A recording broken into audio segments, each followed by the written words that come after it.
অনেকেই বলছে জিৎ নাকি দেবকে কপি করছে। যদি এটা করে থাকে তাহলে আমি বলবো একদম ঠিক কাজ করছে। কারণ কেন বলুন তো, দেব একটা টাইমে কিন্তু এক্সপেরিমেন্টাল সিনেমা তৈরি করেছিল।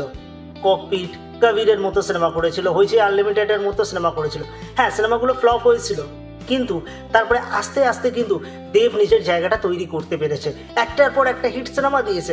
প্রধান, টনিক, প্রজাপতি, এইরকম সিনেমাগুলো দেব কিন্তু করে দেখিয়েছিল। আর দেবের কিন্তু আগের যে সিনেমাগুলো যদি আমরা ফিরে যাই, পাগলু বলুন, চ্যালেঞ্জ বলুন, সেই দর্শক কিন্তু এখনকার দেবকে পছন্দ করতে শুরু করেছে। আর আজকে এই পরিবর্তনটা কিন্তু দেবকে আজকে সফল জায়গায় নিয়ে গেছে। জিদ্দাও যদি সেম কাজ করে থাকে তাহলে একদম ঠিক কাজ করেছে। কারণ জিদ্দা আস্তে আস্তে নিজেকে ইমপ্রুভ করছে। যেমন বুমেরাং, অসুরের মতো সিনেমা ফ্লপ হয়েছে মানছি, কিন্তু তারপরেও জিদ্দা এক্সপেরিমেন্ট করে যাচ্ছে। কে বলতে পারে, কেউ বলে বিপ্লবী, কেউ বলে ডাকাত, হয়তো ব্লকবাস্টার করে দিল, তাই না? তাই জিৎ একদম ঠিক রাস্তায় হাঁটছেন। ভিডিওটা কেমন লাগলো অবশ্যই জানাতে ভুলবেন। আর এরকম যদি ভিডিও পেতে চান তাহলে অবশ্যই চ্যানেলটা সাবস্ক্রাইব করে সঙ্গে থাকুন। দেখা হচ্ছে পরের ভিডিও।